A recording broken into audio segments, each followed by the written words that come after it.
Hello and welcome to our Celtic State of Mind. It's Friday, end of another week, and I'm joined as always by Tony Haggerty and Jim Orr. Tony, how you doing? I'm very well, Laura. Yourself? Not too bad, Jim. How about you?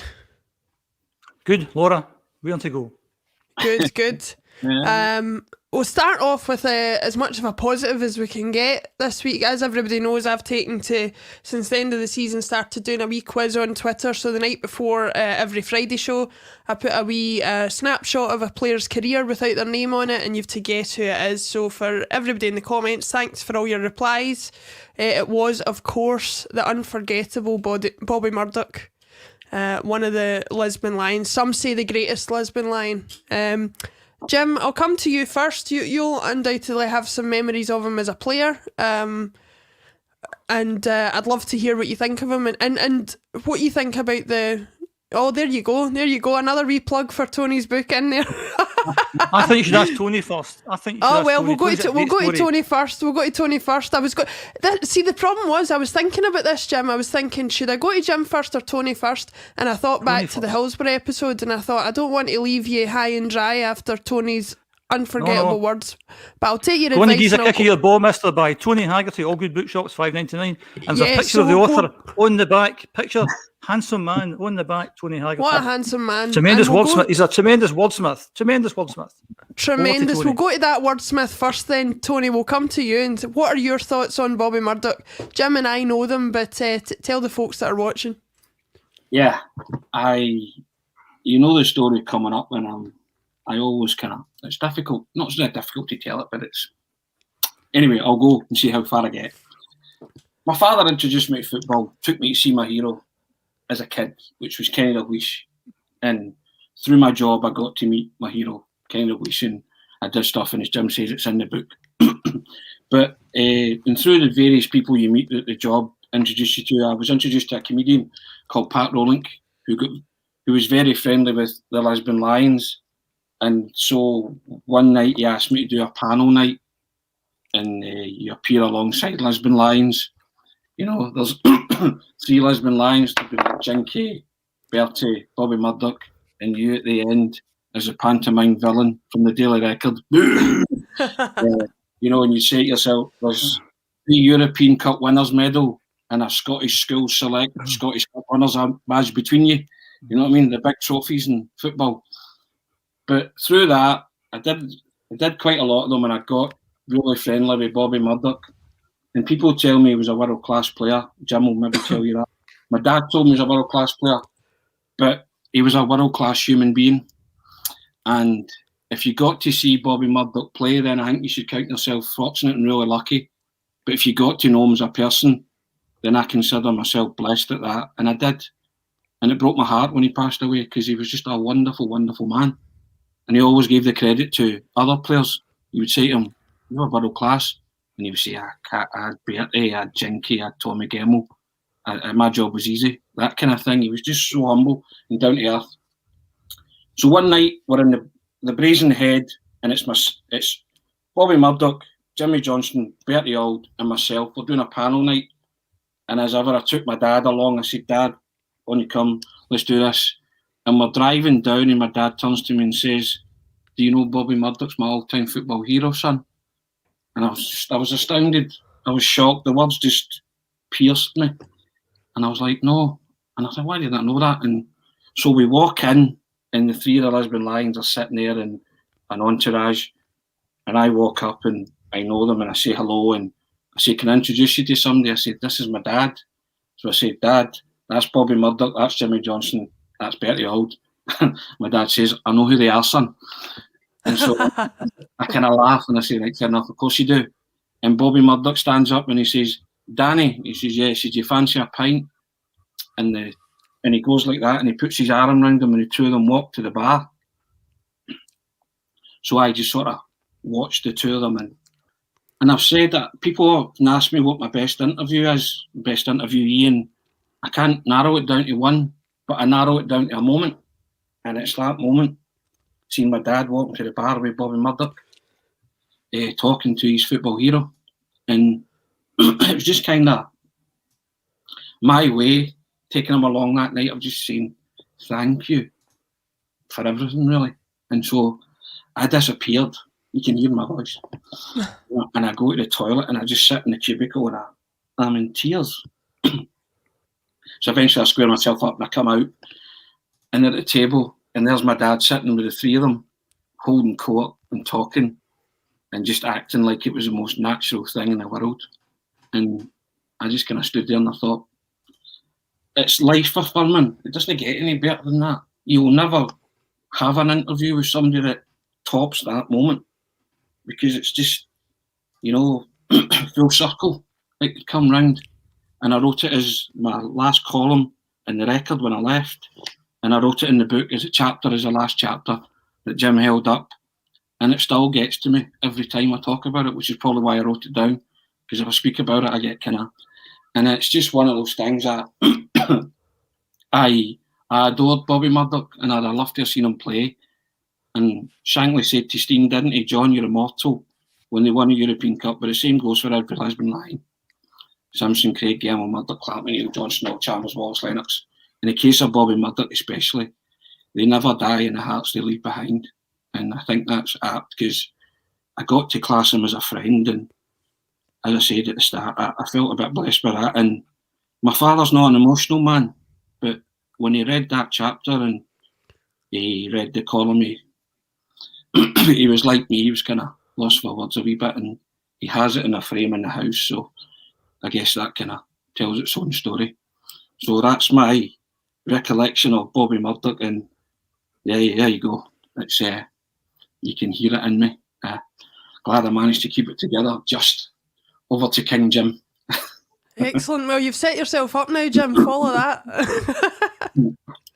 No, I think we're very fortunate on this podcast to have someone as good as Tony Haggerty. And that was an extract from the book. Going to use a kick of the ball, Mr. 599 All Good Bookshops. Brilliant story. Brilliant football, and how passionate people feel about football. I'm more the kind of factual person when it gets to kind of Bobby Murdoch. What was the best Celtic team of all time? Lisbon Lions. Who was the best manager? Jock Stein. What did Jock Stein say about Lisbon Lions? He thought Bobby Murdoch was the best player in the Lisbon Lions. So you can make an argument for saying that Bobby Murdoch was the greatest ever Celtic player on that basis. I know opinions are subjective, but that's kind of one way of looking at it. I think when Jock Stein came back in '65, he moved Bobby Murdoch back a wee bit, and that changed his whole game. I think he's best remembered for a couple of goals. One in Lisbon, where maybe if he hit it a wee bit harder in a different direction, maybe that'd have been the goal that won the big cup in Lisbon before Stevie Chalmers deflected it in. And the other goal would be the second goal against Leeds, that clinched the semi-final game to get him to Milan. And that kind of iconic image as he stands at the corner flag with his hands raised. Didn't he play many games for Scotland? I know that's a kind of contentious issue with a lot of Lisbon Lions, but for me, the late 60s was a kind of high watermark for Scottish players. It was a hard team to get into.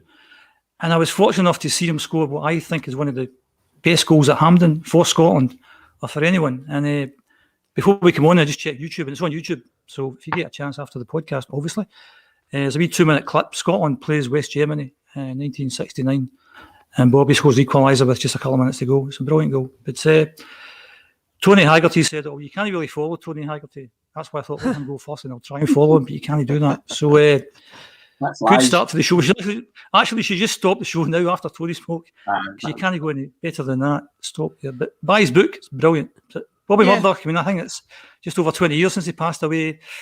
There's not many Lisbon Lions left, so I think you should appreciate the Lisbon Lions while they're still there. Saw a great clip of Bertie the other day on Twitter singing away at home with big hearts and stuff like that. So treasure these guys.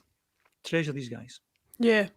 No, I would echo that. I mean, obviously, I too young to have seen them play for obvious reasons. Too young to even remember them very much beyond who's left. But I wanted to read this out from 50s EK boy on Twitter, who sent me this last night. It says, "It's Bobby. Went with my dad to watch him and what turned out to be the Lions on a Saturday, and then European games on a Wednesday.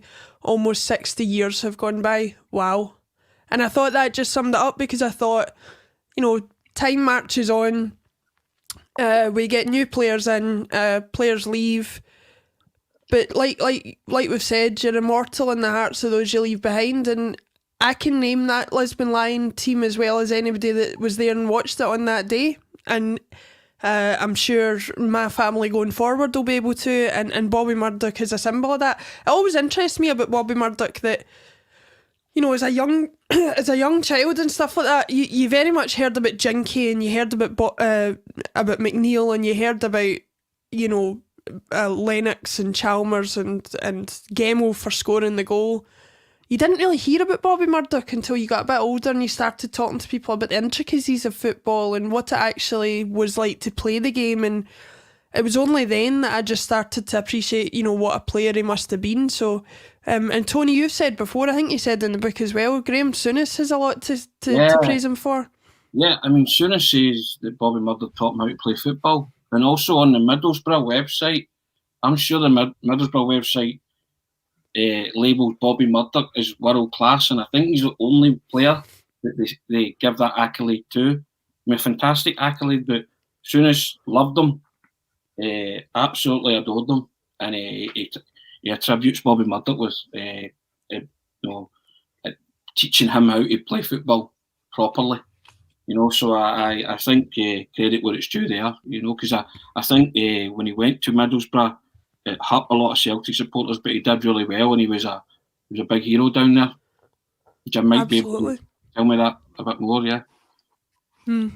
I think it's an indication of the impact he must have had both as a player and as a man. If somebody like Graham Souness can recognise that, so that's great. But we'll move on from what we could sit and talk about all day, the nostalgia of great times gone by, and back into the gloom and doom of the present day and the current keep situation. It positive, Laura. Keep it positive.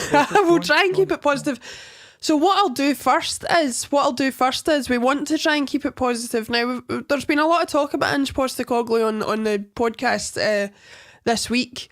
Currently, we're no closer to understanding whether he's going to be manager. We understand though that Celtic are believed to be seeking some sort of approval from UEFA to appoint him, regardless of the fact he obviously doesn't have European qualifications, given the fact he's managed the last 20 odd years outside of Europe.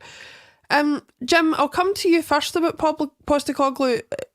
What have you learned about him in the last week, assuming of course you hadn't heard of him before this time last week, and you know, what are the positives that you think might be coming from what you do know about him? I think it's welcome to another week of the Celtic pantomime, where things can't get any worse. So yes, they can. The Celtic board and the Celtic board and the chief executive, the Sleeping Beauties, are sitting in there again. Another thing was Monday the club got a bit of a hard time with his name. You get a bit of a kind of hard time there, Tony and the guy. So just a bit of consistency. I think we should call him ENG, Ange, right? That sounds Australian to me. You know, so it's not Ange, it's Ange, right? So, and when he comes, we must call all the other players and all the backroom staff. If they get A's in their name, it's an E. So it's Gavin Strachan, and it's what's the guy I had? What's his name?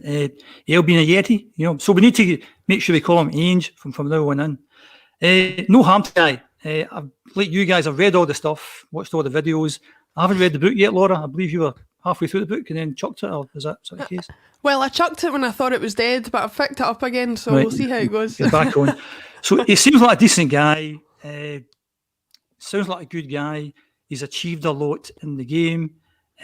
People are looking at the standard of football that he's been involved in, but you can't argue with the fact he's achieved a lot of things. He appears a bit kind of Ronnie Dyler type of guy, but Ronnie was under 40 when he came, and Ange is 55. So, and not that I want to be ageist, somebody my age, but it seems a bit weird that nobody's kind of picked him up after this length of time. If he comes, we give him our support because he's the man, and we have to get behind him. I'm a bit surprised by what happened last week. We're all a bit surprised what happened last week with Howe, because I think we're all on the Howe bus. I don't understand what's happened subsequent to that. I don't understand how. I think the statement the club said something like Eddie won't be joining because for reasons out with both his and Celtic's control. I think that's quite disingenuous. I think last week I said on the podcast, because I checked it back before I wanted to, was that Celtic had no control. We conceded all the control to Eddie Howe. Everything was under his control. we had no control. If we wanted control, we could have then paid the compensation back when Neil Lennon left, given Bournemouth however much it was, 1, 2, 3 million, and then we get control of the situation. And because we hadn't control, all the controls with Eddie Howe. So he didn't come. He chose not to come. So it wasn't out with his control not to come. So I think that's quite disingenuous in terms of what they said.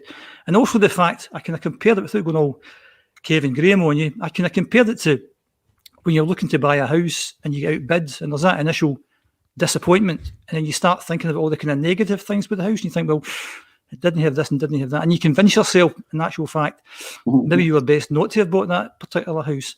And then you hear other things. And again, we don't know the whole story because you're having to guess all this kind of stuff. But if the story kind of about was that 1 or 2 of the backroom staff that he wanted didn't want to come, and that's why he didn't come, we dodged a bullet with the guy. Because I can't imagine a Jock Stein or a Martin O'Neill saying that I can pick my own backroom staff, but 1 or 2 don't fancy coming, so I'm not coming.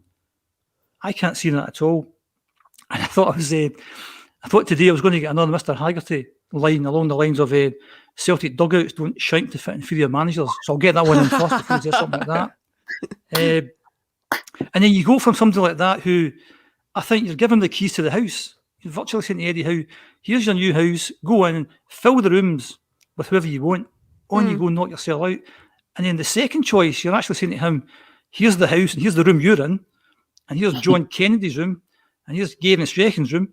So you're kind of doing all that kind of stuff. So I don't get how we went from that to that. But I do get that because it's another part of the pantomime type of thing. And then there's all the stuff with Fergal Harkin. That I don't get as well. I mean, Fergal Harkin is loan and pathways manager. It sounds like a bank manager. He's a loans and pathway manager, right? What does that even mean? Right. So we're after a director of football, and you think, I say things like evidence-based.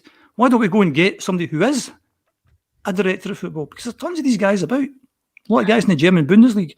Go and get these guys. So I'm quite surprised at what we've done, and it's nothing against Ange, nothing against him at all, right? Because I'm now thinking next season is such a huge season. Maybe we should have went for the short-term appointment. Maybe we should have went for a kind of Stevie Clark or a Mark Hughes or a Gordon Strachan or a Martin O'Neill, because there's 30 to 40 million pound at stake here.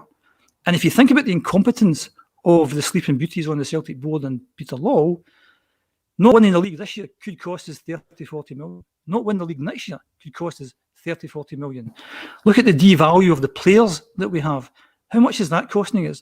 And then you've got the farce this morning that I saw in our WhatsApp group that Jack Henry is definitely away, and they're going to flip him. They're going to flip Jack Henry. It's a brilliant phrase, isn't it? They're going to flip. And we could have flipped Jack Henry, but we don't know flippage. Right? That's an issue I have. So we're going to lose £4 or £5 million through a lack of flippage of Jack Henry. And it just becomes more and more of a pantomime. But to keep it positive, because somebody commented a couple of weeks ago that I'm a pure misery on this. and I thought that was a bit harsh. And then I thought, well, it's a miserable season. And all we do is comment on that. So I think miserable by association. And I thought, fair play, maybe I'm miserable. Maybe I need to be a bit more positive.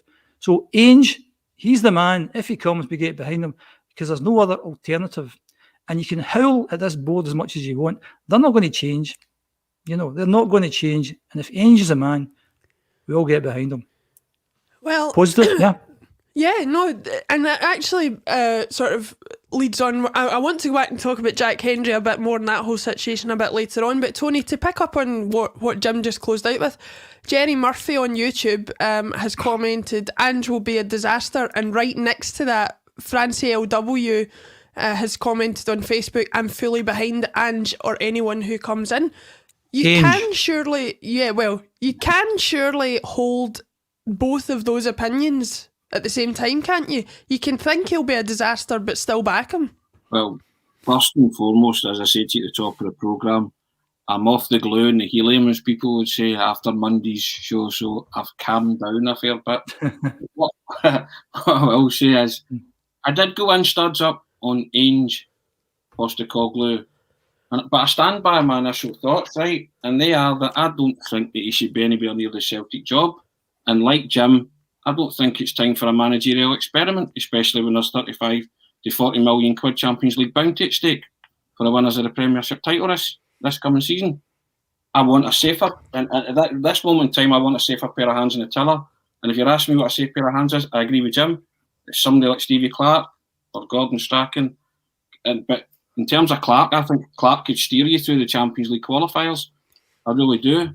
I'm still not enamoured by Ange Postecoglou's appointment or imminent appointment, but I've got my head around it a bit more. It wasn't a downer on Postecoglou per se. It was a downer on the processes that have brought Celtic to this point. As Jim said, the pantomime season. And after 100 and more days, are you really telling me that Ange Postecoglou is the best candidate for the Celtic managerial post? My own opinion is that I beg to differ. And also, going back to what Jim said about the board, Celtic managers' jobs are a highly coveted position, or it should be. But in the space of 3 years, the Celtic board and their members, you know who they are, they've taken it from the higher Brendan Rodgers to people now viewing it as a poison chalice.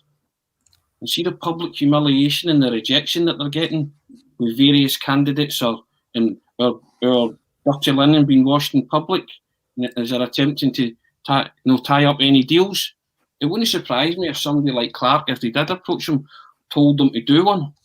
That's the thing. That's the way it's all after Jim alluded to that the way the how business was conducted, and I agree wholeheartedly.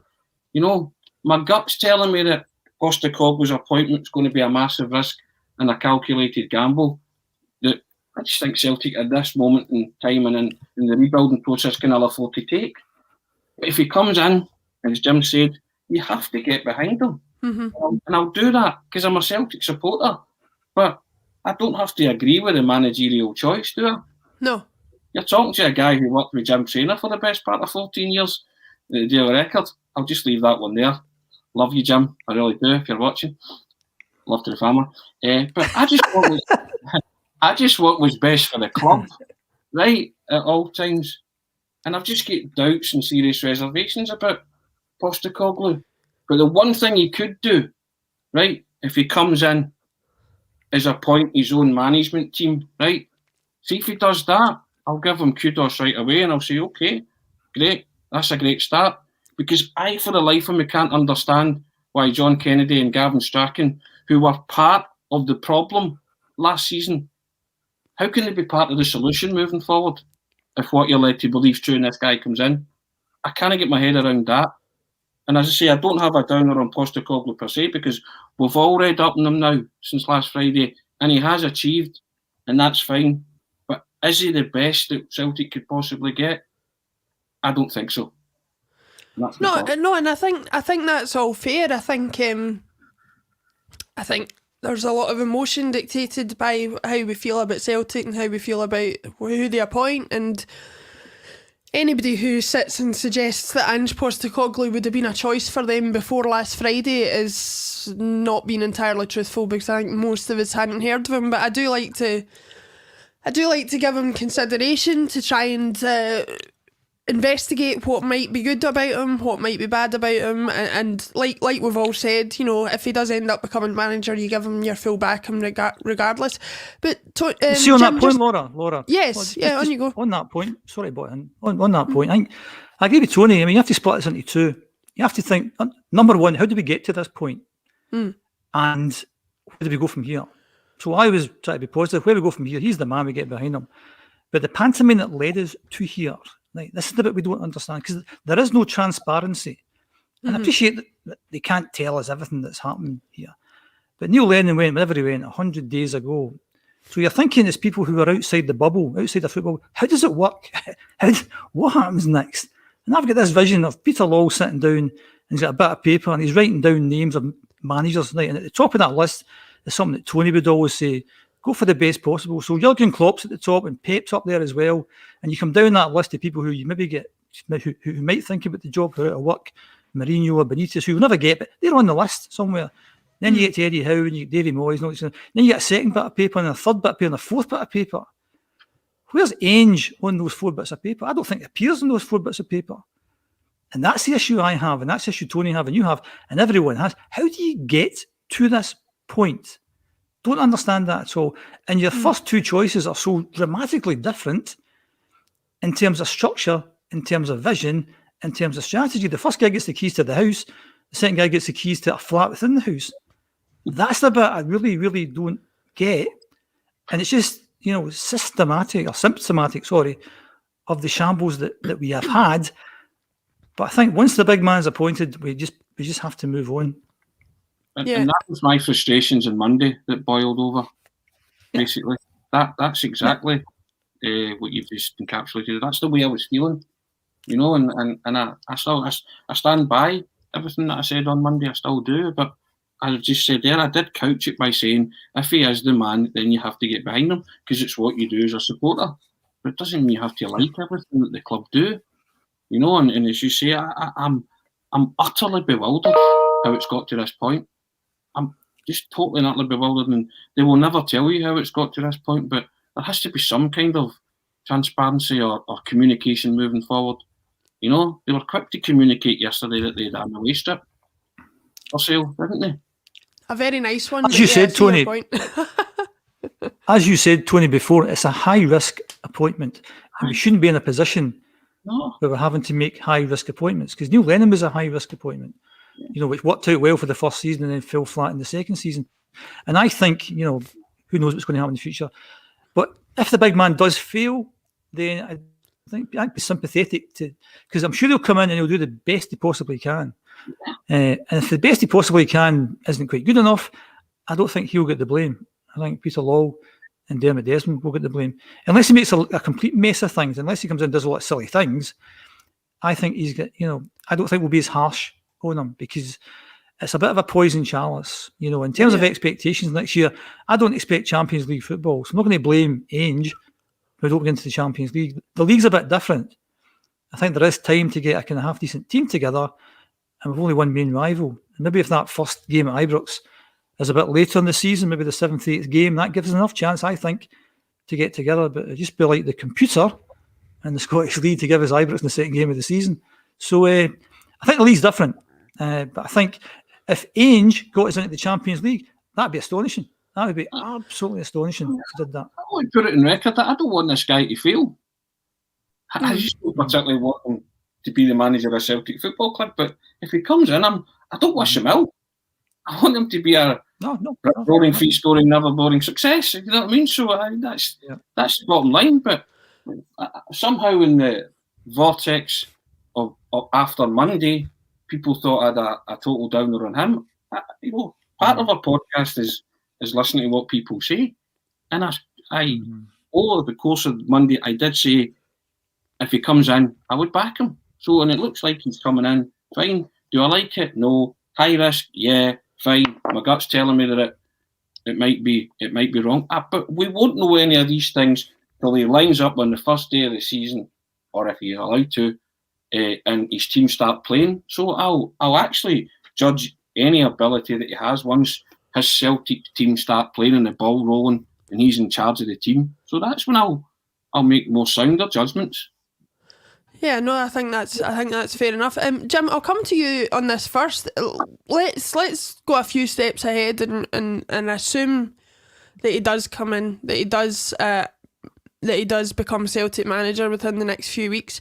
The rumours are that there's a suggestion that might be without other backroom staff that he has chosen, that he might be in a position where he's made to work with the backroom staff that are already at the club. Is that something that can work, do you think? In my opinion, I think you've got to split John Kennedy and Gavin Strachan up. Right, I think they do two different things. Right, and again, we don't really know what's going on behind the scenes. I feel for John Kennedy, he's also a very mentally tough guy. As a player, he had to come through, absolute tragedy. What happened to John Kennedy? I mean, John Kennedy could have been the next Billy McNeil, Roy Aitken. Could have been there for years with David Marshall in that team. Maybe Stephen McManus coming in. He could have achieved what Scott Brown achieved, possibly. And all that was, and one bad tackle taken away from him, one horrendous tackle taken away.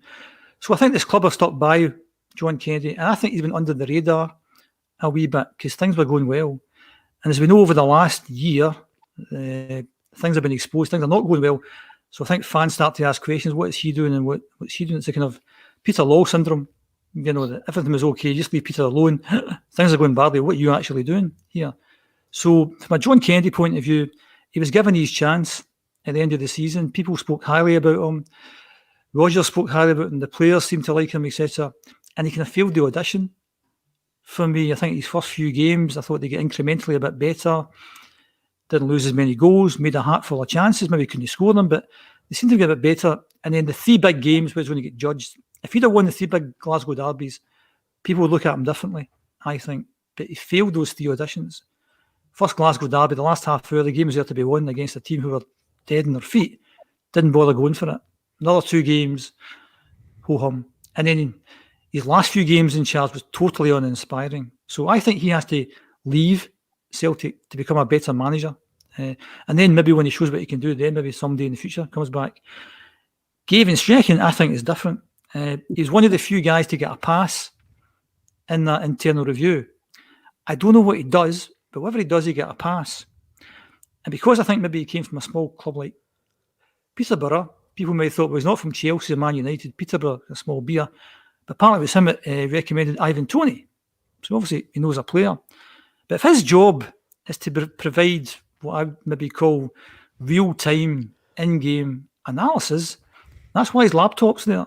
He's there to give advice to the manager. I don't think he's coaching the team. I don't think he's up there shouting the ball on the team. He's sitting there with his laptop and he's analysing the game as it goes, and he got a pass in that review. So he must be doing his job well. I think he's a different case. And I would keep him just for the sake of saying Gavin Strachan. I'm obviously getting into this now. So that's my my views of the two of them. I think John Kennedy has to go, and Gavin can stay. And I think Ange can then bring in a John Hughes or somebody like that who knows the Scottish game rather than John Kennedy. That's my opinion. Tony, Jim's taking that very much on the sense of like what Gavin Strachan and John Kennedy can bring to the team, but in a wider sense, do you think Ange coming in having to work with them could work, or do you think that's already setting the guy up for failure? I think that's the first victory he has to achieve. Telling Celtic that he won't work with these guys.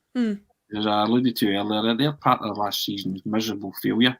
You know, and I get what Jim's saying there. I have always said that Kennedy has to go and flourish somewhere else. He just has to, that time has come. You know, he got his chance, his audition, 10-game audition, whatever it was, failed that miserably. But the Gavin Strachan thing's an interesting one because there was various moments in the season when it cut to Gavin Strachan and he had the laptop out and he was talking to players. And there was one particular instant when he was talking to Lee Griffiths, and Griffiths was disinterested. And there was a couple of other instances when he was talking to players, and these players just weren't listening to him. Don't know if it was a disrespect thing or whatever, but in the vortex of the shambles of the season, I thought that was quite telling. When it cut to him a couple of times and he had the laptop, and you had guys there that probably didn't want to be there, so they just weren't taking on board anything that anybody was saying. Just to clarify that, so are you saying either that's because of what he's saying to them, or do you think it's a bad attitude on their part? I don't know, but it kind of looks like a bit of both, doesn't it? Yeah. You know, the Lee Griffiths one was particularly telling. I mean, he stood there talking to Lee Griffiths for at least 2 or 3 minutes, and I don't even think Griffiths looked up and acknowledged the fact that he was talking to him. No, I don't know what role Gavin Strachan does at Celtic. I don't know if he's good, bad or indifferent. But he's part of this malaise this season because he was part of the backroom staff. So if I'm Ange Postecoglou, I want a total clear out. And that would be one of my stipulations, to say, no, you're not foisting these guys upon me. I want my men. And if he does that, then as I said, he would get real kudos. He would be off to a good start because you want your own men around you. You know, you don't want to be dictated to, because then people will see that as a sign of weakness already.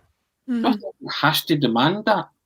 You know, I think Eddie Howe demanded it, didn't he? And it was a problem with those staff or someone in that kind of building block that wouldn't come in, and then the deal fell through. We'll never really know, but I think that was part of it. So I think if Postecoglou has to come in, then he has to say right away, I want my own men. I do not want these guys. You know, It'll be on my head and my watch, but I want to do it my way. And I think that's a fair enough ask of any new managers coming in. You know, the manager has every right to say, I want my own staff. You cannot give me your staff. I don't know them, don't want to work with them. I think that's fair enough. He has to get that nailed down right away before he does anything.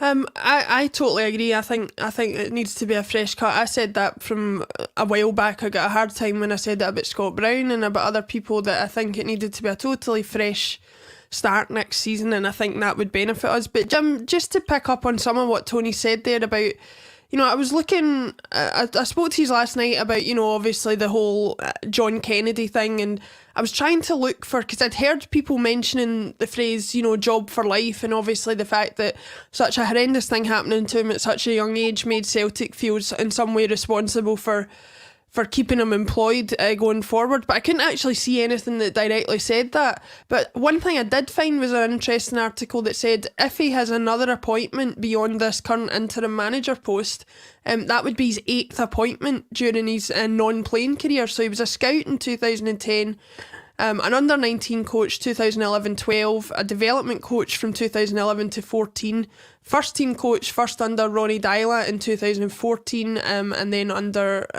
subsequent managers up to 2019, and then assistant manager from 2019 to until he became interim manager. Do you think, well, 2 questions, do you think Celtic are acting in a way that suggests they do have an obligation to the guy, and also, if they are acting in that manner, do you think it is something that's holding us back from really getting who and what we want out of the coaching staff? That's a hard question. I think he's like Gavin. I think he's guilty by association last year. So horrendous season. He's part of the problem because he's sitting in the dugout there. What if he won the league last season? What if he did the 10? I think people would be comfortable with John Kennedy being the new manager. So it was that season that blew things up for a lot of people. Exposed a lot of people. Maybe they're not as good as they thought they were. But I think he's been there long enough now. I don't think they owe John Kennedy anything else. They've given him the tools to go out and be a good manager, a good coach somewhere else. And I think it's time that he took that opportunity. I'd like to think that he's there on merit and all the things that he's done. You'd like to think that every single employee at Celtic Park, from the top to the bottom, are there in merit. Because if they're not there in merit, that's a problem. I don't care how high or how low that job is. Everyone has to be there on merit. So I'm assuming that he's there on merit. And as I said a minute ago, I just think it's time for him to maybe find pastures new. I think he's well thought of within the game. And I think when you move is quite important. The timing of when you move, what kind of jobs tend to come up. So something like the Ross County job would have been an ideal job for him, I think. You know, the Dundee United job could have been a good job for him. He was not kind of in the frame for the Hibs job before Jack Ross got it. Yeah, that's right. So, yep. so maybe like a lot of things this season, that's kind of like worked against him in terms of his stock. But if he's been at Celtic Park for that long, doing a range of jobs, which is really good. You know, I'm not a big fan of managers going straight from being playing to being a manager. It's good for them to serve their time. So he's got a good range of knowledge throughout the whole club. So I think that's a good thing to have. And I just think at this particular point in time, it's maybe a time for him to go out and earn his spurs somewhere and show how good he is. You know, go and manage Dundee United and win the Scottish Cup, and you think, wow, he's actually got a bit about him there. And then maybe further down the line, somebody to bring back. But I think Ange will need somebody who knows the Scottish game. And I wouldn't be bothered if we get somebody like a John Hughes, as I said earlier, somebody who, obviously a Celtic-minded person who's played for the team. He's thought of well. I think he just needs that person to kind of be there. I don't think that person is John Kennedy. And to back up my pal Gavin, I just think that, I don't know what he does, but he seems to do it well. So I think it would be harsh to judge someone if you don't know exactly what they do. And that's why I think I would give him a pass in terms of, because if Ange comes in and finds out actually that Gavin is doing a really, really good job, then I don't think there's any harm in keeping him. Tony, Jim picks up on an interesting point. I was actually, when I was doing a bit of research before we talked about John Kennedy today, I did read an interview he did with a Scotsman, I think about a year ago, or maybe 2 years ago, where he was talking about how flattered he was to have been approached about the Hibs job. And he said in response to it, he says, "I've made steady progress in terms of where I've come from, recruitment, academy and now first team. There's always been progression for me and that's important, and I've worked with very good managers. If that stalls and things become a bit stale, I would have to review it, but I've never come to that point and I'm very happy in my current role." When I read that, I thought to myself, are things not stale now for him? Has he not achieved everything he possibly can achieve and everything up to an assistant manager role? Would this not be the right time for him to put himself out there in the market for a role? I think he has to, for his own sanity as well. I mean, I get slaughtered for saying when John Kennedy took the interim manager's role, I said if John Kennedy's a manager, he's been kept it well hidden. Right? And I still kind of maintain that. I don't, there's a lot of skill set there supposedly, but I just don't see it manifesting itself in anything good for Celtic. I don't really know in terms of coaching and managing what he's really achieved at Celtic. You know, he's been there and he's had some kind of influence, but you know, and he's highly regarded. But whenever you ask someone about somebody, they always kind of big them up. They always say, you know, it was like when journalists were asked to do backgrounders and players, and you'd find somebody to talk about somebody was going to sign. Nobody in the history of football ever said, don't sign that player, he's Edward Scissorfeet, he's got 2 left feet and they're both the wrong way round. Nobody ever said that. You came away thinking, Celtic has just signed Pelly. This guy's brilliant. Or Rangers are signing a wonder player, you know, a wonderful player. You always leave you with that impression that they're tremendous at what they do. So when you speak to people about John Kennedy, that slant or that narrative is that he's very good at what he does. Yet the proof in the pudding is, a Celtic supporter, you think, what is it that you actually do? You've had many roles, and being cynical, I would say he's had that many roles because there's no actually fitted into one. He's not actually found the right one yet. And if he really does want to become a manager in football, then he has to go elsewhere. Because at this moment in time, it's not what Celtic need. He is not the answer to Celtic's problems. So as Jim says, go and earn your spurs somewhere else. Put yourself out there. Be hungry to get a managerial role somewhere else, even if it is down south in League One or the Championship or whatever. But go and prove your worth to Celtic somewhere else in the hope that you might return one day and assume to that position. Because maybe it is unfair to judge him in those 10 games because the season was gone, but he had a chance to stamp his authority and stamp his mark and put a John Kennedy Celtic team out there, and he didn't do that. I mean, we spoke about with the team selections and stuff. That's your chance. Call it an addition, call it what you like. People say that shouldn't be an addition, but it kind of was his addition. Go and turn around and say, do you know what? I'm John Kennedy. This is my Celtic team. Play the likes of Karamoko and things like that. We spoke about it time and time again. You know, the season had gone, so there was no constraints there. Yet he reverted to type, and that disappointed you. And that led a lot of people to believe, has he got it at managerial level? Conjecturing now, probably not. So I think that's what disappointed a lot of the Celtic supporters. And I think, as you said as well, there's timing and everything in your career. And I think it's time John Kennedy left Celtic. I think Celtic, as Jim said, they've more than paid their dues with regards to John Kennedy. Gavin Strachan is just a total unknown quantity for me. And just because it is death by association with him because of last season, and that's maybe unfair. But if someone was to tell me, come out and say, this is what he actually does and it's very good, then there could be a case, as Jim says, for him to get a pass and that he can stay. Yeah. I think also, Laura, if you look sorry, Jim. Sorry, but again, I think if you put yourself in John Kennedy's shoes, when he's appointed the interim manager of Celtic, that's what he's been working for for the past 10 years. That's the pinnacle. How excited must he have been to say, I'm getting a chance to stamp my image on this team. We're going to be like Tony Haggerty's free-flowing, blah, blah, blah. We're going to do this. And what do we get? We get kind of risk-averse, played safe, anodyne at times, uninspiring. He blew it. He blew it. There was nothing at stake. The league was finished. Make a name for yourself. Take a chance. Go for it. Right. It just didn't do it. And that, just to echo what Tony just said there, that for me, I thought, nah, it's better to go somewhere else. And also possibly that when Ange comes, he might see John Kennedy as somebody as a bit of a threat. That if Ange fails, then John Kennedy steps in. So that's why I maybe want someone else. Because I think, as I said, I think Gavin does a completely different job altogether. Yeah, no, I'm starting to come to that conclusion myself about Gavin Strachan. I think it's a fair point. You can't really understand what he did. The only thing is, it didn't really change very much of what had happened before. But Bromsgrove Boy on Twitter, and thanks everybody for your comments on Twitter, Facebook, on YouTube. We see them all coming through. But he says, Big Jock went to Pars and then Hibs must learn elsewhere before any possible return. So, I'm sure he's not saying that John Kennedy is the next Jock Stein.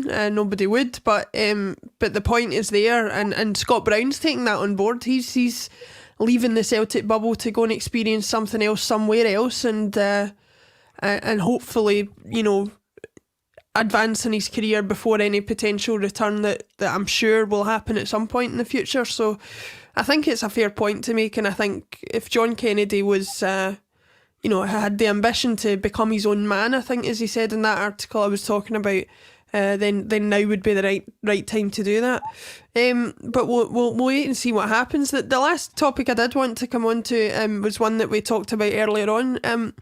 Jack Hendry had an outstanding season at Ostend by all accounts. I don't watch much of the Belgian league, but my understanding is that he was really an outstanding player for them, and showed a side of his game that we unfortunately have been unable to see at Celtic. Now, whether that's because he just never displayed it or because he wasn't given enough of a chance after a few bad appearances, we'll never really know. But some of the sort of well-respected sources online and things like that are suggesting that there is a done deal for him to Ostend for about 1.3 million. That's nothing that the club have confirmed, but if we carry on the conversation assuming that has happened, Tony, I said in the group chat, and I said to you before as well, Ostend were doing exactly what we plead for Celtic to do. They were acting like a big club, getting their business done.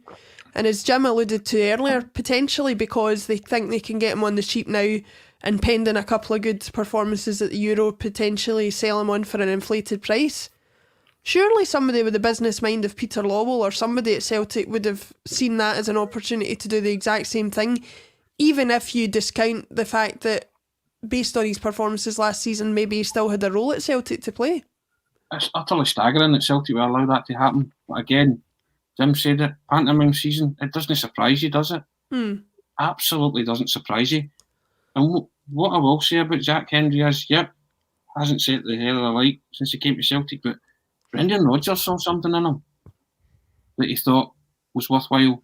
Shelling out £1.5 million for, or whatever it was they paid for him. I think it was 1.5. So I know Brendan didn't always get it right in the transfer market, but he saw something in him. And see if that's what your MO is. We've banged on about this for a few pods as well. See if you were signing the best players from other teams. He was one of the best young players at Dundee. You have to nurture that. He was kind of thrown to the wolves a wee bit, Jack Hendry. Came into the team and he had a couple of bad performances, but it's up to the club to lift them and maybe sometimes play somebody through a bad spell just to get them used to that winning mentality or success or demands of a club like Celtic. Sometimes you have to just play your way out of it and play your way through it. And the only way you're going to get that experience is to play, and play in those big games. And going to make mistakes because you're raw, you're young. But if somebody sees something in you, they're maybe worthwhile persevering. and I watched him the other night for Scotland, scored a lovely goal, but he was posted missing for the equaliser. Memphis to back. So there was the good and the bad of Jack Hendry. But you say to yourself, well, if this is Oostend's plan, Celtic should have had a fail-safe plan with it as well. And maybe give him a chance to come back and show what he can do. Or if that's the case, let him go to the Euros. And if somebody wants to bid a sum of money for him because he impresses, then they'll cut your losses. My goodness, if they concluded that deal to Oostend and Jim says Oostend flip it, then another slap in the face and an embarrassment for Celtic again. And they're coming fast. Yeah. Jim, do you think that's the intention there, or do you think they were just trying to tie the guy down before a bigger club came in, given how good a season he had for them last season? I don't know how these things work. I don't know how most things work, and that's why we're kind of guessing at some of this stuff. But the words I used before are things like strategy and vision and all this kind of stuff. So whatever deal was signed didn't look a particularly clever deal in terms of the timing of that deal. And again, I don't know enough about how these contracts work, but one would have thought you would try and stack all these things in your favour. So if this bad thing happened, you were okay. That bad thing happened, you were okay. So, maybe giving that team the first option to buy Jack Hendry as opposed to letting them buy Jack Hendry before a certain point in time. I don't think we'd be having this chat if with big Virgil and Mialbi and Baldy playing at the back. I think we'd be saying if Jack Hendry wants to go somewhere, then on you go. But yeah, this idea that this team might flip, then we were having that chat in the ACSOM cult group chat this morning, and the point Lord and Master Paul was making was that that's how he sees this going, that they bought Hendry for 1.5. He's going to have a good Euro, and then they'll flip him for 5 million to Leeds. But what I then said was, you're not looking at it from the Celtic board point of view. What they're banking on is a terrible Euros, and we'll buy him back for 500 grand, because that's our strategy, right? Yeah, that's our point of view. That's how we play things, completely back to front. As I said, I don't know how that deal is constructed, but we can't keep constructing deals like that because we're going to lose money. And getting back to my, lost 30-40 million potentially this year, next year. We've lost £3 or £4 million on Jack Hendry. I think that's quite bizarre. That we're going to lose money on Jack. It's just totally bizarre. But part of the pantomime season. Any deal Celtic are doing right now just seems to be a bum deal, doesn't it? And who's doing it? Who's actually doing the deals? Exactly, and who's conducting it? Tony, I think it's a big indication of the circus that Jim alluded to earlier in the show, that we're even fretting over how business for Jack Hendry was done. If you'd told me at the beginning of the season that was going to be something that we were doing, I would have probably laughed, to be honest. Well, of course, I mean that's the thing. It's do you know what? It's a worry that we're going into less than 50 days from a Champions League qualifier. All we see right now is players going out the door, or players possibly heading out the door. And you say to yourself, well, who's actually going to be left? If Ange Postecoglou comes in, who's going to be there to greet him in the training ground? What players are going to be there? So, as you say, Jack Hendry maybe not a serious starter, but he was someone who could have come back into the fold and given another chance. Now that might not happen. And obviously there's also Chris Ayer rumours as well that he's going. So you've got a gaping hole in your defence. Yeah. As those two go straight off the bat. And we have got limited time to conclude any deal to bring players in. We might still be waiting on the manager to get his proper licence, and also the quarantine issues as well. So this is going to go right down to the wire in terms of Celtic actually fielding a team. Or else this is all down to. Go on, Jim. This is all down to one bad decision back in October, November, where they had the chance to stick or twist, and they stuck. And by sticking and not twisting, everything has followed on from that. The domino effect for that, and they've sat back and watched it unfold. Yeah, it's totally unreal how this is played out. Yeah. It bewilders you, doesn't it? It is staggering. It does. in any other job or occupation or profession, you would be sacked for that, for presiding over that period from October to now. And how you can go over 100 days and still not have a manager when your season kicks off in less than 7 weeks, it's entirely beyond me. And that's the point that we're making. It's the processes that have led us to this point, which Celtic supporters are up in arms about. And there's no strategy, and there's no vision, and there's no forward planning. They are flying by the seat and doing that with their fingers in the hope that this guy comes in and everything's hunky-dory and great, and by some fluke or by some chance, they win the title. Had to check what you were doing with your fingers there, Tony. Also, you must wonder what Don Mackay thinks of this. Is he sitting at the end of Peter Law's desk making him tea, thinking, here we go again, here we go again, here we go again. I mean, I can't imagine that he's actually doing anything or making any decisions because Peter Law's still there. So one must assume that the people who decided to stick and not twist back then are still making those decisions. And if I was Dominic Mackay, I'd be thinking, have I done the right thing here? Get an old job back. I've got a picture of Dominic Mackay with those metal ball bearings. Can I do something? Please let me do something. It's do you want a tea biscuit with your tea, Peter? It's funny that you bring up... do you want me to dunk it for you, Peter? It's funny, Jim, that you bring up Don Mackay, because you've said before, and I spoke to somebody on Twitter who mentioned that, they said that a negative of the current situation is that we've got a pretty silent new CEO. You've said before, I think, that, a positive of a CEO, specifically if we end up with a successful one, is that they're silent. What we don't want going forward is a CEO that sticks their oar in as much as the previous one has, if it's going to be to the detriment of the club, surely. I think he's in a difficult position. I don't think he can do anything. I think he's just observing this stuff. As I said, I've got this vision of Peter Law at his big desk and Dominic's the other side of that, just watching him. Good grief. Charlie Brown, good grief. What have you done, Jack Henry? They're going to flip him. Really? Oh, goodness. When are you going, Peter? Is it soon? Because I want your seat. I want to sit in your seat because no more flippage is going to happen. Once I'm sitting in that seat, we're getting a bigger cup of tea, we're getting better biscuits, we're going to take over the world. I've got no idea what he must be thinking, observing that, because one assumes he's a clever man. Must be a clever man to get to that point. And he'll be looking at the last, 8 months. We're looking at it. Of course he's going to be doing that because he wants to figure out what happens next. Where does he go with this? Because where things have went wrong is because the current chief executive has gotten himself involved in footballing matters, which he's not really meant to do.